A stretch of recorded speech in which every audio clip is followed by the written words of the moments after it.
느부갓네살 왕은 주전 604년부터 주전 562년까지 통치했던 왕입니다. 신 바벨론 제국의 창건자라고 할 수 있습니다. 이 사람은 패권을 가지고 있는 사람이었습니다. 주전 605년에 애굽과 싸워서 애굽을 물리친 왕입니다. 대단한 왕이지요. 그리고 이로 인해서 수리아와 팔레스타인의 주도권을 가졌습니다. 그러니까 굉장히 큰 권세를 가지고 있는 왕이었고, 이 큰 권세를 가지고 이스라엘의 왕이었던 여호야김 3년에 하나님께서 심판의 도구로 사용하셔서 결국은 이스라엘의 왕과 귀족들을 포로로 잡아가는 일을 행하게 됩니다. 이 사람이 굉장히 대단한 사람입니다. 그래서 자기 자신에 대한 확신과 믿음이 있었던 사람, 그리고 자신은 이 세상 무엇이라도 원하면 가질 수 있다고 생각했던 사람이었습니다. 그런데 다니엘 2장을 보면 이 느부갓네살 왕의 마음에 근심이 한 가지가 있습니다. 꿈을 꾸었는데 그 꿈을 해석할 길이 없고 답답함에 잠 못 이루는 시간들을 보냈습니다. 그때에 이 꿈을 알아맞추는 자에게 상을 주고 알아맞추지 못하면 죽이는 일을 했습니다. 그만큼 답답한 마음이 있었지요. 그런데 왜 이 꿈을 해석하기가 어려웠냐면 무슨 꿈을 꾸었는지를 알려주지를 않았습니다. 그러니까 관심법을 사용하듯이 내가 무슨 꿈을 꾸었는지 말하고 그 꿈의 해석까지, 해몽까지 해야 살 것이다, 이것입니다. 가능합니까? 불가능합니까? 아니, 본인이 자는 시간 동안 무슨 꿈을 꿨는지 누가 압니까? 알 수가 없지요. 말을 해야 아는 겁니다. 그래서 그 당시에 굉장히 큰 위기가 찾아왔는데 그때 나타난 인물이 다니엘입니다. 다니엘이 정금, 은, 노, 철, 흙으로 되어진 큰 신상을 본 그 꿈을 정확하게 맞춥니다. 그리고 해석까지도 곁들이게 됩니다.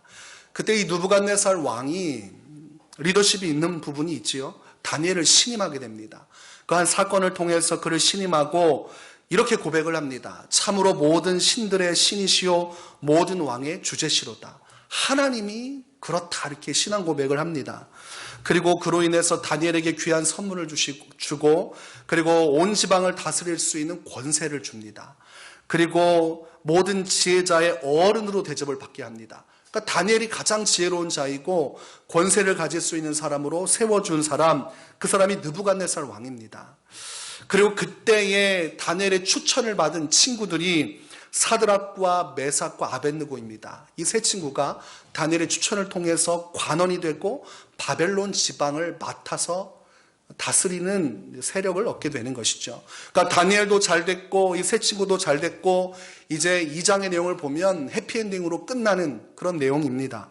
그런데 이 다니엘 3장에서 이 느부갓네살 왕이 말도 안 되는 결정을 하고 그것을 실행에 옮깁니다. 왕이 결정했으니 막을 방법이 없지요. 금으로 신상을 만듭니다. 그 신상에 대해서 성경을 보니까 높이가 60규빗이었고 너비가 6규빗이었다, 이렇게 되어 있습니다. 규빗은 대략 50cm로 잡습니다. 한 규빗은 50cm. 계산해 보면 이 금신상의 높이가 30m, 그리고 너비가 3m입니다. 그러니까 30m 높이가 되는 금신상을 두라 평지에 세웠다고 되어 있습니다. 넓고 큰 장소에 그 신상을 세워뒀어요. 그리고 거기서 끝나는 것이 아니라 이 신상을 세워두고 관원들을 소집합니다. 전국에 있는 관원들을 다 불러 모아서 이 신상이 만들어진 것에 대한 축하의 시간, 낙성식에 전체 다 참여하라고 이제 부릅니다. 그러니까 이제 지방 곳곳에, 아주 먼 곳에 있는 사람들도 왕이 불렀기 때문에 올 수밖에 없고 이 신상을 만들어낸 이 축하의 자리에 참여할 수밖에 없습니다. 그러니까 오늘 본문 말씀에 그 이야기를 담고 있죠. 다니엘 3장 3절 말씀을 보니까 이렇게 기록하고 있습니다. 총독과 수령과 행정관과 모사와 재무관과 재판관과 법률사와 각 지방 모든 관원이 느부갓네살 왕이 세운 신상의 낙성식에 참석하여 느부갓네살 왕이 세운 신상 앞에 서니라. 다 불러 모았고 정말 다 봤습니다. 신상의 앞에 우뚝 서 있고 그 앞에 이루 말할 수 없는 사람들의 무수한 떼가 서 있었어요. 낙성식이면 이제 건축물의 완공을 축하하는 의식 아닙니까? 그럼 뭔가 이제 서로 축하하고 끝나면 되는데 갑자기 이제 상황이 이상하게 전개가 됩니다. 다니엘 3장 4절과 5절을 보니까 이렇게 기록하고 있습니다. 선포하는 자가 크게 외쳐 이르되 백성들과 나라들과 각 언어로 말하는 자들아, 왕이 너희 무리에게 명하시나니 너희는 나팔과 피리와 수금과 삼현금과 양금과 생황과 및 모든 악기 소리를 들을 때에 엎드려 느부갓네살 왕이 세운 금신상에게 절하라. 낙성식에 왔는데 갑자기 우상 숭배하는 장소가 되어버렸습니다. 왕의 명령이니 지금 악기 소리가 일제히 들리면 다 이 금신상에게 절하라고 명령한 것입니다. 명확하게 이야기를 하죠. 왕이 너희 무리에게 명하시나니, 지금 왕권에 도전하는 자가 아니면 다 이 금신상에게 절해야 된다. 그리고 여기서 끝나는 것이 아니라 6절에 보니까 이 명령 이후에 이 명령을 따르지 않을 때 어떠한 일이 벌어질지를 기록합니다. 누구든지 엎드려 절하지 아니하는 자는 즉시 맹렬히 타는 풀무불에 던져 넣으리라 하였더라. 낙성식에 왔는데 갑자기 금신상에게 절하라고 합니다. 그리고 지금 그 말을 듣지 않으면 이 맹렬히 타는 불 가운데 던져서 즉시 처형시키겠다 이렇게 얘기합니다. 뭐 재판 과정도 없습니다. 그냥 지금 왕의 명령에 순종하지 않고 따르지 않으면 다 죽이겠다 이것이죠. 굉장한 건 아닙니까? 지금 이렇게 왕권을 사용하는 사람이 몇 명이나 되겠습니까? 그러니까 패권을 쥐고 있고 패자와 같지요. 그리고 자신이 말하는 것을 듣지 않으면 어느 누구도 필요가 없는 것입니다. 그 관리가 얼마나 충직하고 성실하고 바른 사람이었는지는 중요하지 않습니다. 오직 내 말을 따르지 않으면 내게 필요하지 않은 사람이에요. 내가 절하라고 할 때 절하고 내가 구부리라고 할 때 구부리지 않으면 내가 왕으로 있는 동안 누구도 관원을 할 수 없다 이겁니다. 내게 충성을 맹세하고 이 신상에게 절한 사람만 살 수 있다는 겁니다. 곧 그 신상은, 금으로 만든 신상은 우상과 같지만 결국 누구를 의미하고 있습니까? 자기 자신의 권세를 의미하고 있는 거예요. 내 권세와 내 권력에 따르지 않는 사람은 내가 다 죽일 것이다. 즉 자신이 신의 위치에 있던 사람, 그게 느부갓네살 왕이었습니다. 이 느부갓네살 왕이 하는 행동이 북한 정권과 비슷하지요. 김정은이 하는 그 권력과 비슷합니다. 자신의 고모부인 장성택을 어느 날 체포했고, 그리고 장기간 불순 세력을 규합했다, 국가 전복을 꾀했다고 해서 바로 그냥 끌고 나가서, 제가 알아보니까 고사기관 총 8정을 설치해서 그냥 쏴버렸다 이렇게 되어 있습니다. 이 화력이 엄청나게 센 거라 시신이 조각조각 나는 겁니다. 흔적도 없이 그저 그냥 걸레처럼 만들어버리는 화력을 가지고 쏴서 완벽하게 사람을 없애버린 것이죠. 그리고 나서 거기서 끝나지 않고 화염방사기로 그 남은 잔재까지도 다 태워버렸습니다. 그때의 그 장면을 모든 당과 그리고 군부의 중간 간부들이 볼 수 있게끔 다 소집시켜 놓고 그 앞에서 죽여놓은 거예요. 지금 이 느부갓네살 왕이 하고 있는 것이 바로 그런 공포 정치요, 숙청 정치와 같습니다. 내 말 안 들으면 다 여기서 때려 죽일 것이다, 태워 죽일 것이다, 무조건 맹목적으로 내게 따라라, 이렇게 이야기를 하는 것입니다. 자기가 가지고 있는 권세를 자랑하는 것도 있고 자기의 권력을 유지하고자 하는 마음도 있는 것입니다. 만약 여러분이 지방의 관원이었고 그 금신상 앞에 서게 되었습니다. 근데 갑자기 지금 이 금신상에게 절하지 않으면 풀무불에 태워 죽이겠다고 하고 왕 앞에 선자가 큰 소리로 포효하듯이 악기 소리에 맞춰 절하라고 하면 여러분 어떻게 하시겠습니까? 한번 일단 절하고 집에 가서 회개하는 걸로, 아마 그렇게 하는 생각하는 분들이 많으시겠죠. 여기서 내가 죽을 수는 없다. 사랑하는 가족한테 인사도 못했지. 내가 어떻게 해서 관원이 됐는데. 아마 눈물겨운 과거에 고생했던 시간들이 딱 떠오르면서 이번 한 번만 내가 넘어가면 잘 먹고 잘 살 수 있고 또 행복한 삶을 살 수 있는데, 여기서 내가 소신발언했다가는 가족과도 이별이고 내 인생이 끝이라고 생각하니 얼마나 그 마음속에 이 두려움이 가득하겠습니까? 이 왕의 명령이 떨어졌습니다. 그러니까 그 자리에 있는 사람들이 다 일제히 다 이 왕의 명령에 따르기를 시작했지요. 다 엎드려서 도망갈 생각도 못하고 금신상에 절했습니다. 장관이죠. 왕이 서 있고 왕의 신하들이 앞에 다 도열해서 큰 금신상에게 절하는 장관이 펼쳐지고 있습니다. 여기에서 왕이 말한 풀무불은 벽돌을 굽거나 금속을 재련하는 데 사용하는 용광로의 뜨거운 불입니다. 엄청나게 뜨거운 불로서 금속을 재련한다. 금속을 녹이고 그 형태를 바꾸려면 얼마나 뜨거워야겠습니까? 상상할 수 없을 만큼 그 뜨거운 불에 사람을 집어넣겠다고 하니 그 눈앞에 보이는 풀무불을 보면서 누가 왕한테 거절하겠습니까? 모두가 다 금신상에게 절하는 듯 보였습니다. 그런데 여러분, 만약 금신상에게 다 절했다면 오늘 본문 말씀이 기록될 이유가 있을까요? 이방 나라에서 금신상에 절한 것이 하나님 앞에 무슨 중요한 것이 있다고 다니엘서 말씀 한 장을 잡아먹으면서까지 그 이야기를 기록하겠습니까? 별로 성경은 그런 것에 관심이 없습니다. 중요한 것은 그 무리 중에서 왕이 세운 금신상에게 절하지 않은 사람이 있었기 때문에 하나님은 그들에게 지금 성경적인 사실을 조명을 하고 있는 것입니다. 그 사람이 누구였겠습니까? 3명입니다. 사드락과 메삭과 아벳느고, 이 3사람은 왕의 이 지엄한 명령, 협박과 같은 이 죽음의 공포 속에서도 절을 하지 않았습니다. 이 사람들이 위기의식이 없었겠습니까? 누구보다도 잘 알고 있지요. 포로로 잡혀와서 다니엘의 하나님의 역사하심을 통하여 관원이 되었고, 이제 안정되어 살만한 길이 열렸다고 했더니 금신상에게 절하지 않으면 죽이겠다고 하니 이거를 어떻게 해야 될 것인가? 그 갈등 속에서 하나님 편에 서기를 결정했습니다. 눈앞에 풀무불이 가득하고 왕이 보이고 이 수많은 사람들이 왕의 명령에 벌벌 떨면서 순종하는 것이 보이지만 그들 눈에는 누가 더 크게 보였습니까? 하나님이 더 크게 보였던 거예요.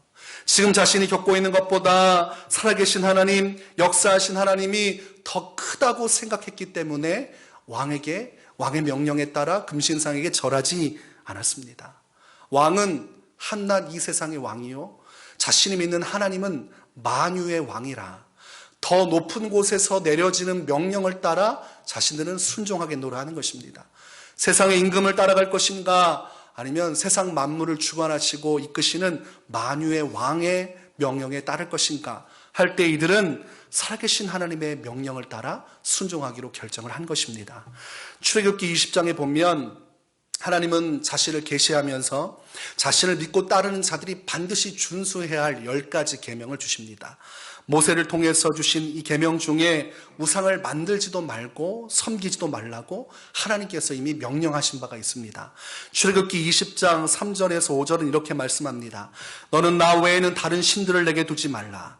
너를 위하여 새긴 우상을 만들지 말고 또 위로 하늘에 있는 것이나 아래로 땅에 있는 것이나 땅 아래 물속에 있는 것의 어떤 형상도 만들지 말며 그것들에게 절하지 말며 그것들을 섬기지 말라. 나 내 하나님 여호와는 질투하는 하나님인즉 나를 미워하는 자의 죄를 갚되 아버지로부터 아들에게로 3, 4대까지 이르게 하거니와, 이렇게 말씀합니다. 하나님께서 명확하게 이야기한 겁니다. 나 외에 어떤 신도 만들어서는 안 된다. 그것들에게 절해서도 안 된다. 그것들을 섬겨서도 안 된다. 내가 질투하는 하나님이라는 것을 알고 그 죄를 결정할 때는 마땅히 그 죄의 대가, 심판이 이를 것을 알라, 이렇게 이야기합니다. 하나님께서도 굉장히 무섭게 이야기를 하셨습니다. 그러나 6절에 보면 이어서 하시는 말씀이 나를 사랑하고 내 계명을 지키는 자에게는 1000대까지 은혜를 베푸느니라. 그러니까 이 우상 숭배하지 말라는 말씀의 메시지의 핵심은 6절이에요. 나를 사랑하고 내 계명을 지키는 자에게는 1000대까지 은혜를 베푸니라. 이게 핵심인 것입니다. 하나님은 하나님만을 섬기고 그 은혜 안에 머물기를 원하셨던 것, 이것이 하나님의 본심입니다. 이 사드락과 메삭과 아벳느고가 이 하나님의 뜻을 정확하게 이해한 사람이에요. 하나님께서 자신들에게 무엇이라 말씀하셨고 하나님께서 주신 은혜가 무엇이고 하나님을 섬기는 것이 무엇인지를 알았기 때문에 이들은 어떤 강압적인 주님의 말씀 앞에 심판받기 어려워서 두려워서 섬기고 있는 것이 아니라 하나님의 깊은 마음, 자신을 사랑하는 그 마음, 자신을 은혜를 베풀어 주신 그 마음을 알고 주의 말씀에 자발적으로 순종을 하고 있습니다.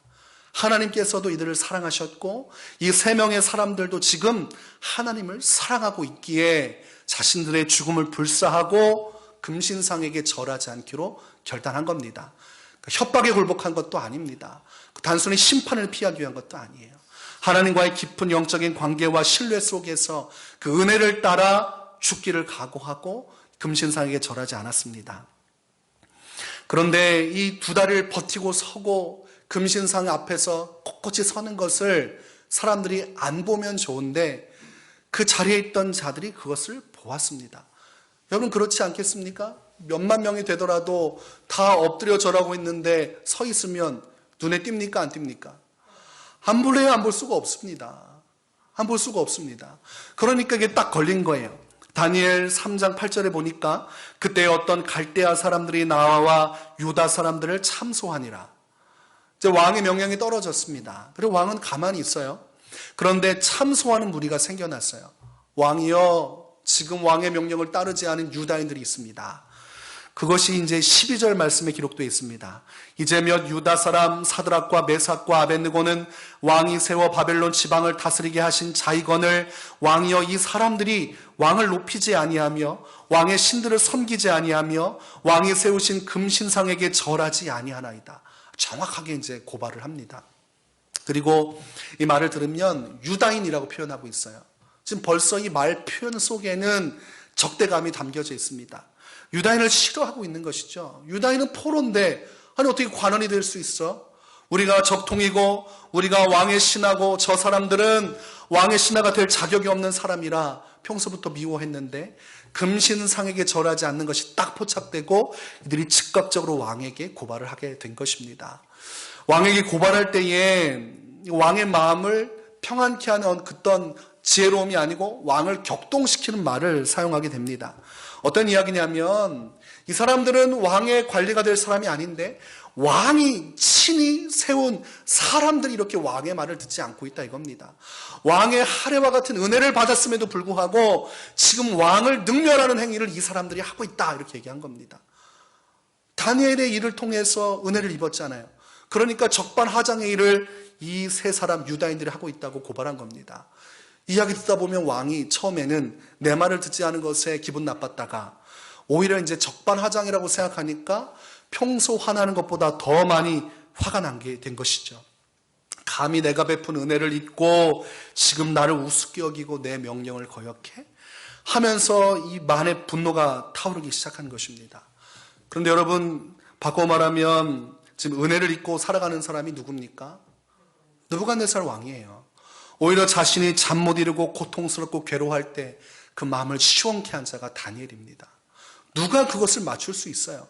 자기 스스로가 자발적으로 다니엘을 높였고 그때 자기가 뭐라고 했습니까? 너희가 믿는 하나님이 참 신이요 참 주제라고 고백을 해놓고 아니 그 시기가 언제나 지났다고 지금 금신상을 만들어 놓고 거기에 절하라고 하고 있습니까?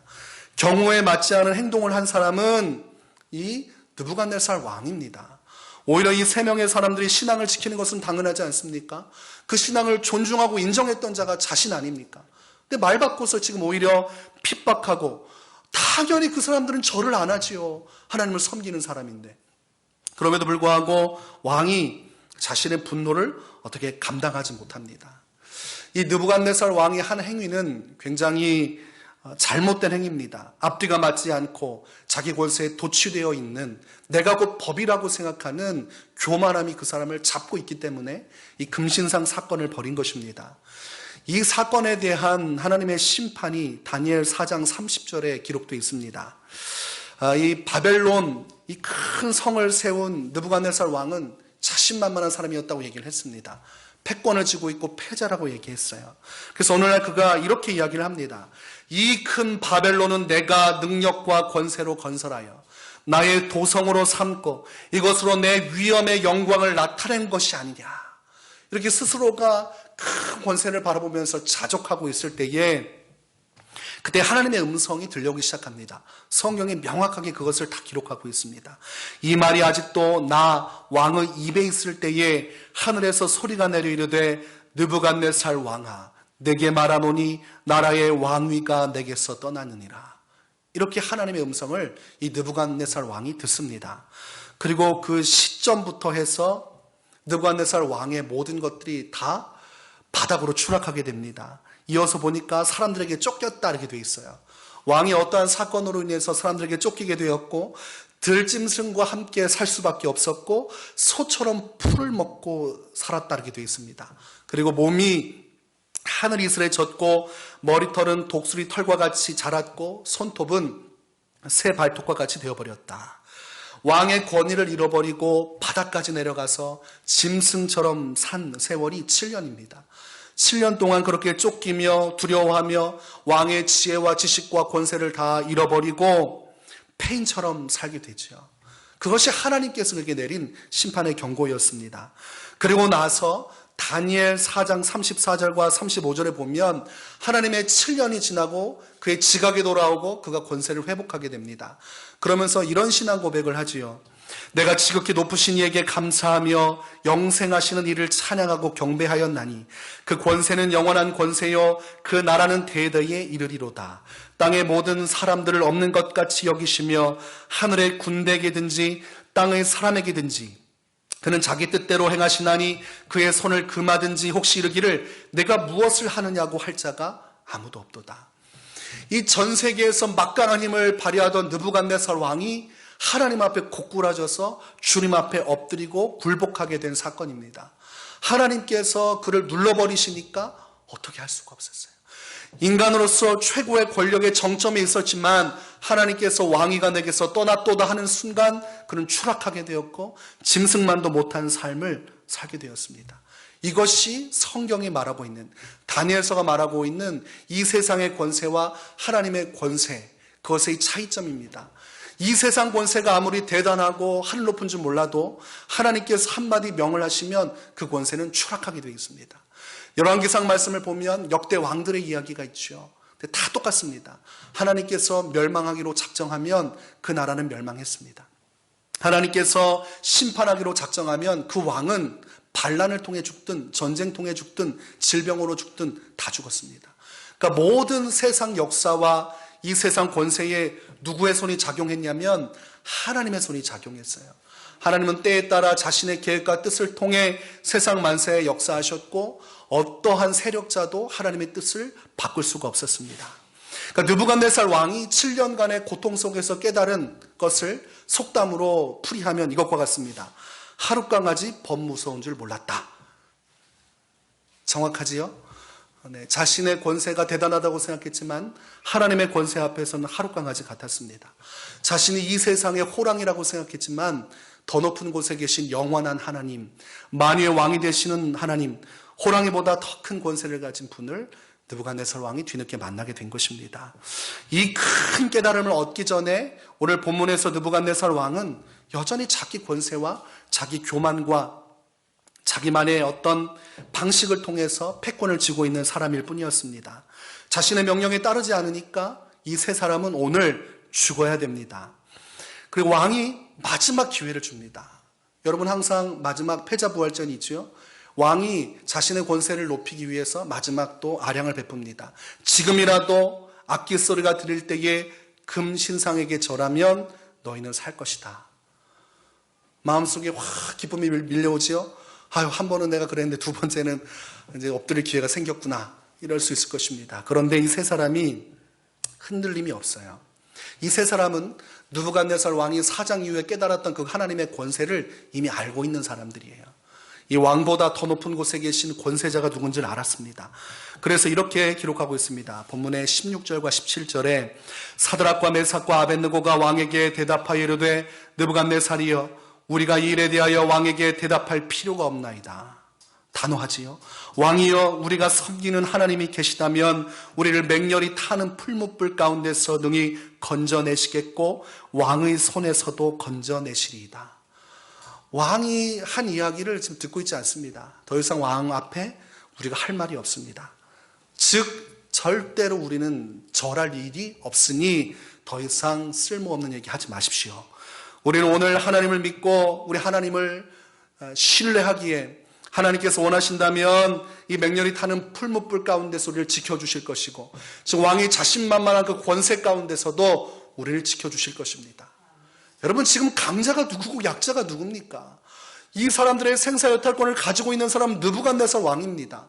왕편에 선 사람들의 신하가 그 평야지대 전체를 메우고 있고 큰 금신상이 왕의 권세를 드러내고 있는데 그 앞에서 흔들림이 없이 하나님에 대한 믿음과 신뢰를 이야기하고 있습니다.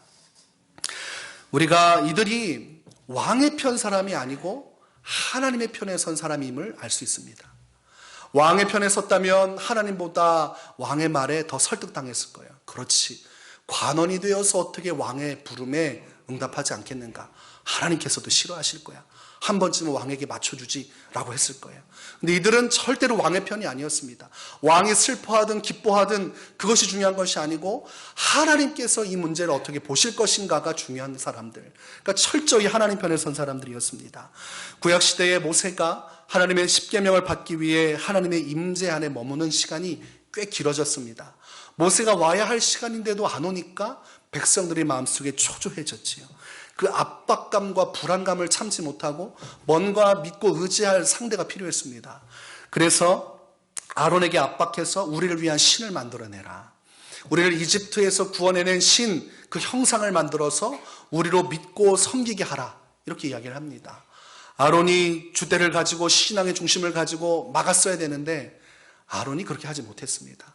사람들이 자신을 죽일지 모른다는 두려움 속에서 뭐 어차피 나는 만들어줄 뿐 섬기는 건 자기들이 하는 거니까 난 책임 없어. 이렇게 하면서 지도자의 책무를 져버리고 금송아지를 만들어줍니다. 모세가 산에서 십계명판을 들고 내려왔을 때 아주 난리도 아니었죠. 금송아지 큰 거 만들어 놓고 사람들이 문란하게 춤을 추면서 그들의 신을 섬기고 있었습니다. 그때에 모세가 굉장히 크게 분노하고 그들 중에서 소리쳐 외치죠. 하나님 편에 선 자들이 누구냐? 내 앞에 서라. 그때에 다수의 사람들이 다 우상 숭배할 때에 소수의 레인들이 모세 앞에 서게 됩니다. 이들은 하나님 편에 선 자들이에요. 자기의 민족과 자기의 동족과 자기의 친지들, 가족들 편에 선 사람이 아니고, 여러분 잘 들으세요. 하나님 편에 선 자들이에요. 누가 뭐라고 해도 하나님의 말씀이 중요한 사람들, 그들이 레인이었습니다. 그때 모세가 각기 칼을 차고 자신들의 아들과 형제를 죽이라고 명합니다. 같은 동족을 죽이라고 명하고 그때의 레위인들이 순종해서 하나님 앞에 범죄하고 우상 숭배를 저지른 자신들의 형제와 자신들의 지인들을 다 죽이기 시작합니다. 그때에 이 모든 것이 마쳐진 후에 출애굽기 32장 29절에 모세가 그 사건을 이렇게 규정합니다. 헌신하게 되었느니라. 레위인들이 하나님 편에 서서 가슴 아픈 일을 행했지만 그것을 모세는 헌신이라고 표현합니다. 우리가 하나님 편에 서서 하나님의 입장을 대변하고 하나님을 위해서 순종함으로 겪게 되는 마음의 고통과 괴로움, 그 대가를 지불하는 삶을 헌신이라고 하는 것입니다.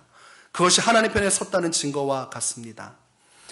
예수님께서도 자신의 십자가를 지고 죽음을 각오하면서 모든 대가를 지불하면서 하나님 편에서 자신의 것을 모두 내어드렸습니다. 예수님께서 보여주신 것이 참된 헌신입니다. 우리가 오늘 사드락 메삭 아벳느고가 보여주고 있는 것, 왕의 관원이었지만 그들은 왕의 편은 아니었죠. 하나님 편에 선 자들이었습니다. 우리가 세상을 살아가지만 세상의 편 사람이 아니고 누구 편에 선 사람들입니까? 여러분 편을 확실하게 해야 됩니다. 지금 이 성경 말씀 자체가 네가 어느 편에 속했는지 확실하게 하라 이겁니다. 이 세상에 편 가르기 할 때 너 편하게 살고 나 따라올래? 아니면 죽음으로써 하나님 섬길래? 라고 편 가르기 할 때 어느 편에 설지를 너희가 마음의 준비를 하고 신앙생활하라고 말씀하고 있는 것입니다. 여러분 세상을 살아가고 세상에 속해 있고 세상 속에서 여러분 한 사람이 다양한 역할을 감당하며 살고 있지만 여러분의 궁극적인 소속은 누구 편에 속해 있는 사람입니까? 이게 명확해야 됩니다. 하나님 편에 선 사람들이에요. 사람들의 편에 서 있지 않습니다. 여러분 이 세상에 속한 사람들입니까? 영원한 천국에 속한 사람들입니까? 이 소속이 분명해야 됩니다. 영원한 천국에 소속이 있고 하나님 편에 선 자들이 마지막 궁극적인 이 시험이 다가왔을 때에 끝까지 자신의 신앙을 지켜나갈 수 있는 것입니다. 이들이 하나님 편에 속해 있고 하나님만을 따르기 때문에 왕이 말하는 그 회유에 흔들리지 않은 거예요. 왕의 편이었으면 그 말을 듣고 이렇게까지 우리가 왕을 심란하게 할 필요가 있겠는가 했을 것입니다. 그러나 왕은 중요하지 않습니다. 하나님이 중요한 것이죠. 왕에게 주눅들지 않고 맞섰습니다. 그리고 하나님께서 이 위기 속에서 풀무불과 왕의 권세 가운데서 우리를 지켜주실 수 있다고 믿었습니다. 이 믿음 참 아름답지요. 그런데 그 믿음보다 더 큰 믿음, 찬란한 믿음에 대한 고백을 합니다. 그들이 이렇게 이야기를 하죠.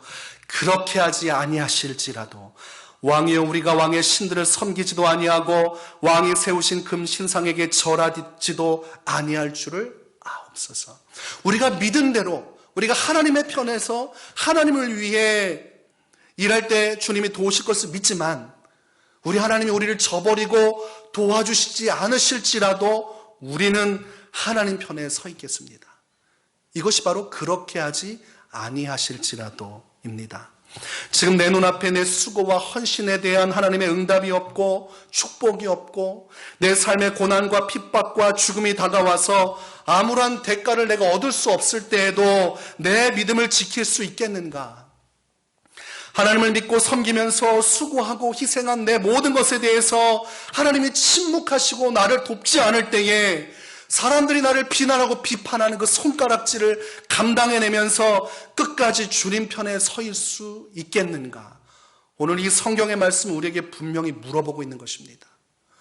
대가가 없어도 눈앞에 보여지는 것이 없어도 하나님께서 구해주지 않아도 끝까지 믿음의 자리에 머물러 있을 수 있겠느냐?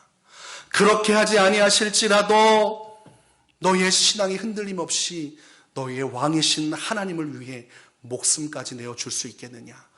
우리에게 말씀하는 것입니다.